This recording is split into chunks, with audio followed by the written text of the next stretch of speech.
Hi, everybody. I am so excited to be back for another episode of Truth Talks. Today, I have somebody that I have, if you're in my life, probably talked your ear off about, which is Amy Bonaduce-Gardner. Hi, Amy. Hello.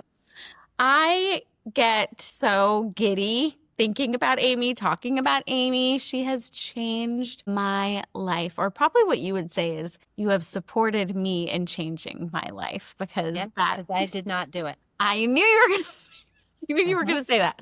And we'll get into all of that.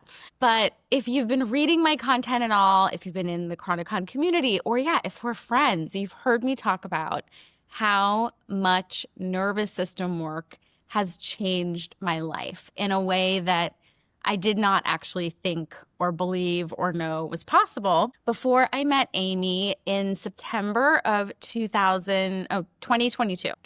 So, hi, welcome. Thank you so much for being here. Yeah, thanks for having me. Yeah, it's going to be I'm so excited to talk to you today because I want to have you on like several times. This is not going to be like a one size fits all, like you're going to understand all of the things in one conversation. But in a recent session that we had, you and I talked, and we've talked a lot about victimhood, victimization. We're going to get into the differences and just how much my journey with the nervous system work really started from a deep place of feeling victimized and victimhood and and how it's really transformed and that's shifted in such a major way.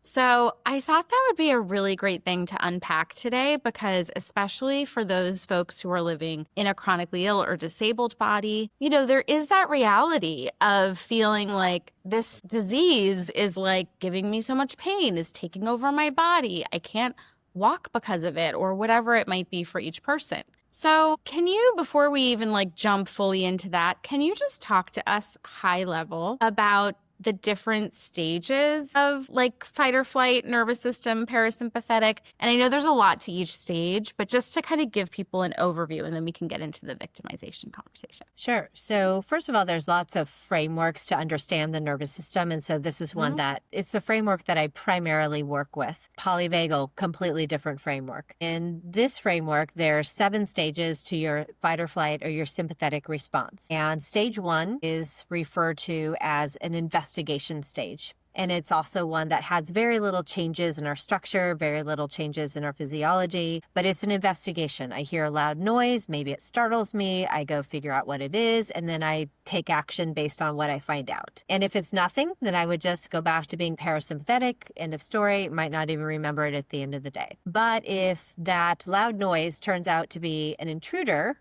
perhaps I'm going to go into stage 2 and I'm going to fight to defend myself. And my structure would change in such a way to make to fight and defend myself most advantageous, most efficient to meet that demand. If fighting doesn't work, then I might flee. I might turn around and run. And then once again, my structure, my brain, my physiology changes in such a way so I can complete that action of running most effectively. If running doesn't work, then I might lay down and play dead, which is freeze. And animals certainly do that in their environment. Humans, depending on the situation, can actually do a very much lay down and play dead situation, especially if it's a very real threat. Or freeze might look more true with regards to our thoughts or our behavior or how our fascia, for example, might be frozen. Our fascia might be very sticky and liquefied, or our joints are changing in such a way that we have a lot of freeze patterns physically. So if my intruder, I can't fight him, I can't run away from him, I played dead, he didn't believe me, now he's got me, right? So then we go into stage 5. Stage 5 doesn't have a great name, but it's referred to as collapse 1. But when you start to look at the behaviors or the psychological patterns that are associated with it, people pleasing and fawning are terms that a lot of people have heard about in social media or read somewhere.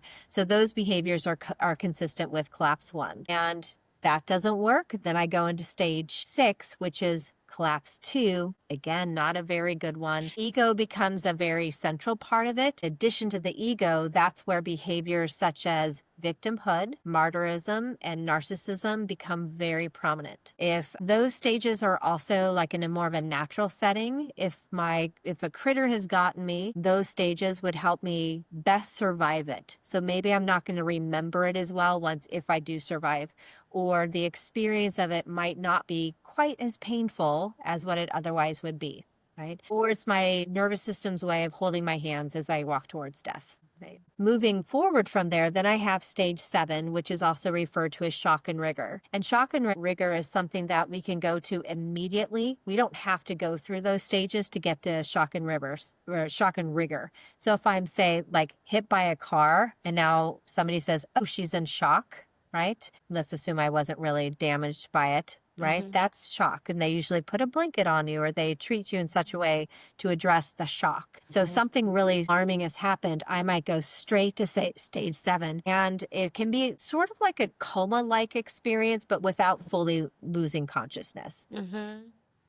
Those stages are ways of categorizing how the body responds to certain fight or flight perceptions, because in our day and age, it's usually perception. We're not actually being chased by a bear. When we go through those stages, we don't necessarily go through them in order. So just like we can go straight to stage 7, I might instead go straight to stage 4, but as my nervous system continues to sense my environment internally and externally, I might then flip to 6, and then I might flip to 2, and then I might go back to parasympathetic. So I don't go through them in order. They're just that way as a way of categorizing the information and then also showing how stage 2 shows up in stage 6, right? So it's an add-on sort of process. It's not a completely different ball of wax. Yeah, it's not completely linear, like it goes in a succinct order. Sure.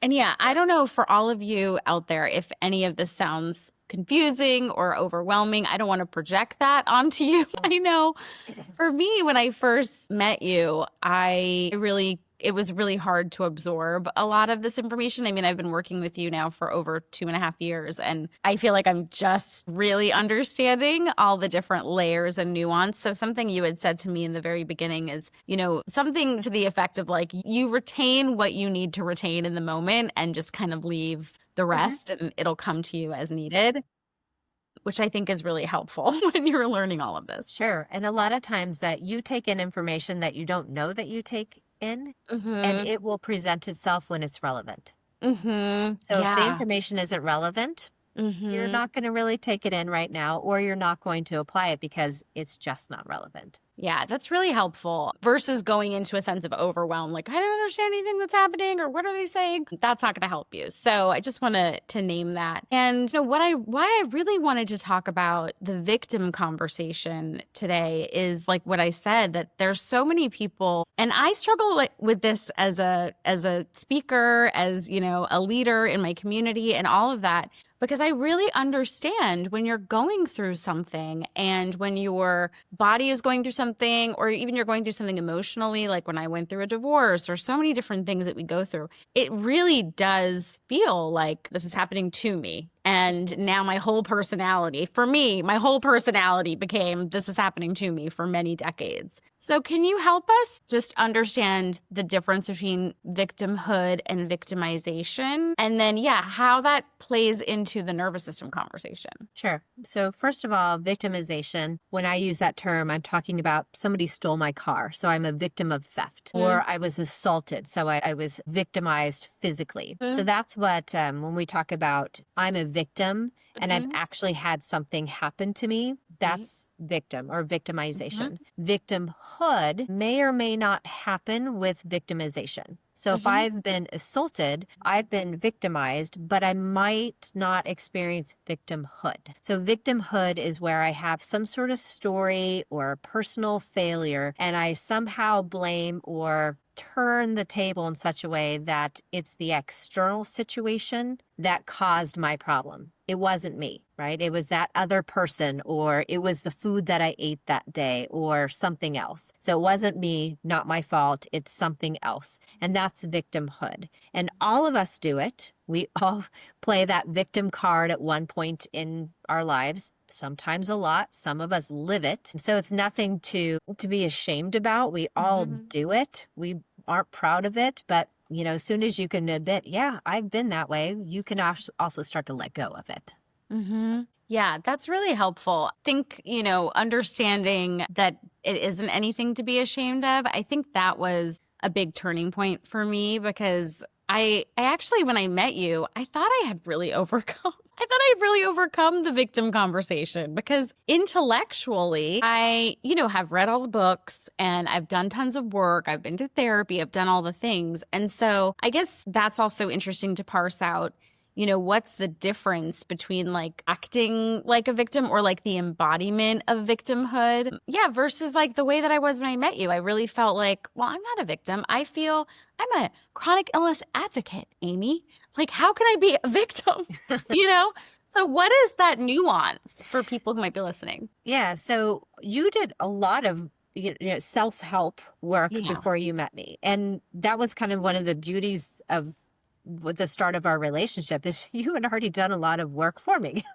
I didn't have to do a lot of this. So you'd done the psychological part of it. You had done more like the frontal lobe cognitive part of it. But what you hadn't done yet is the motor patterns that were associated with your past experiences. So which is the body part of it. Yeah. And so every experience, whether it's a fight or flight trauma experience, capital T, lowercase t, doesn't matter. The lady at church got mad at me when I was 7 years old trauma, that sort of thing. I can rationalize it and understand it psychologically. But if I have a fight or flight motor pattern associated with that memory, every time I think of that memory, then the fight or flight motor pattern associated with it expresses itself now as if it were happening now, even though that happened a really long time ago. Okay. And so that was the piece that you had That yet was to totally the unravel. piece. And then let's say that sympathetic reflex was in your elbow. So that means that even if you don't actively have that memory playing, every time you move your elbow in a certain way, the movement deploys that sympathetic reflex. Yeah. So the behavior was embedded in your physical structure, which then expressed itself in thought patterns and behavior. Yeah. Even though you knew quite well from all that therapy and self-help books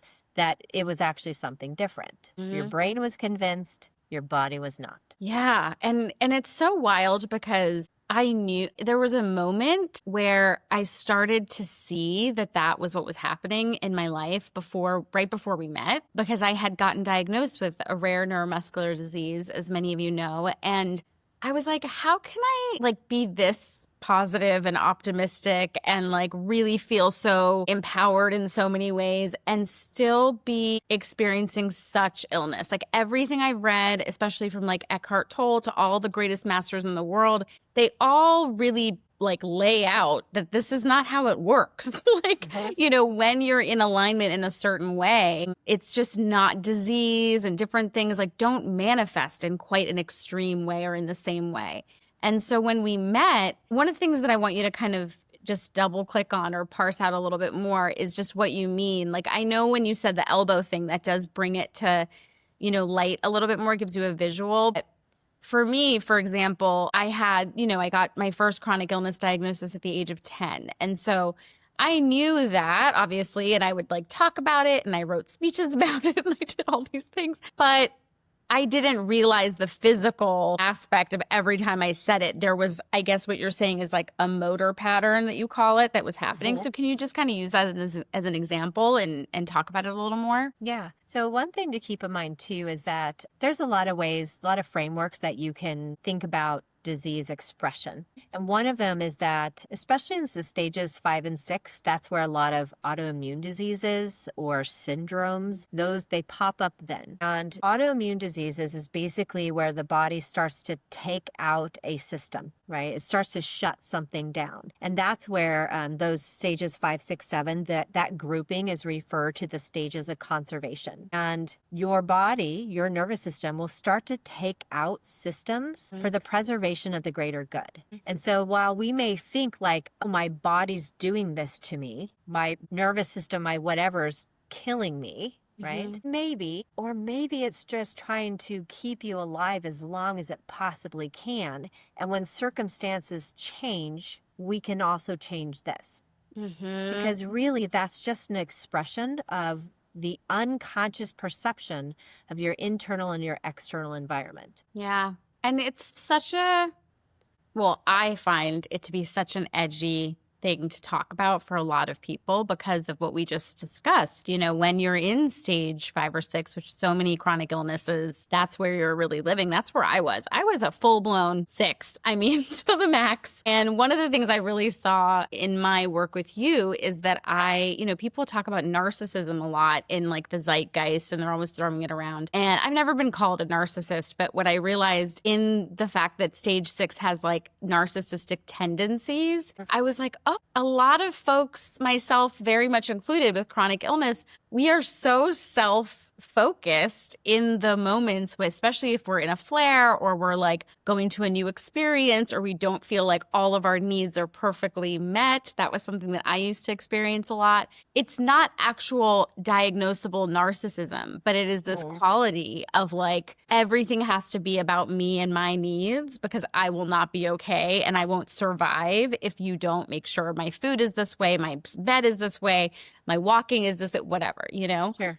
Yeah. So yeah, narcissism does exist on a spectrum. And so there can actually be like healthy levels of narcissism. There can be narcissistic traits. Yeah. And then you can get into like an official narcissistic diagnosis. Yeah. And it really has to do with how detrimental to myself and others is this behavior. And that's where there are some low levels of narcissism that might actually be beneficial to like activism, for example, right? As long as I'm pursuing this, not for my own personal gain, not so I can look good, but I'm doing this because this is the right thing to do, my narcissism could actually be really helpful to a cause, right? But so there's all kinds of narcissism. It's definitely on the spectrum. Yeah, it was really helpful for me to see that though. And I think even in like engaging with people that are in my world, I was like, oh, okay, this makes a lot of sense. It gave me a lot more compassion. Well, I know we're pretty much at time. We're actually over time. I could talk to you for forever. But I guess my last question would just be, I know your books are fully booked as of the point that we're talking about this. You're so booked. I've sent so many people to you, and I know all of your clients have too. Are the founder of Prism Movement, and you have other people that people can work with too, right? So I just want you to tell people, I mean, I don't get an affiliate. This is not like a sales plug like that. I just want people to know. And you also do a free consultation too that people can just like check it out if they're curious. Yeah. Yeah. And so I try to, anybody that's interested or just wants to get a little bit more information, I am more than happy to chat with you for 30 minutes, and there's no fee for that. And my schedule is booked right now, and I do have a bit of a waiting list. However, I have 2 colleagues that work with me under Prism Movement, and they are both trained in the Fajardo method of holistic biomechanics, and they also have other certifications under their belt as well. They have their own personal stories and their own life experiences that are unique to them, and also sometimes some of them are similar to mine too. But they are taking on clients, and when I meet with somebody, just depending on kind of the feel that I get with them, or sometimes it's a scheduling thing, then I pair them up with whoever might work best. That's perfect. We were talking the other day in our session that's how you and I got connected, because the person who I did my original session with also had a full schedule, and she was like, you can work with Amy like right away. And I was like, who's this Amy person? And then I was like, oh my God, I'm obsessed with you. I don't want to work with anyone else. So you never know how it'll work out, because it's the perfect thing that I got to work with you. So thank you so much for being here with us. I will make sure to link all the information for Amy below so you can get it easily and just connect with her, contact her. But yeah, thank you so much for helping me change my life. It's been such an honor working with you. And yeah, I can't wait to do more of these, because I think people are really interested in nervous system work, but it's like it can feel overwhelming to understand all the pieces. Yeah, it can be overwhelming, but it's good to have a broad overview, even if it's a really fuzzy overview. And then when you start to break it down, the bits and pieces will make sense. And then we start to put the pieces together. And before you know it, you have a beautiful picture. Ta-da! Before you know it. All right. Thanks, Amy. Thanks, everybody, for watching. We'll see you next time. Bye.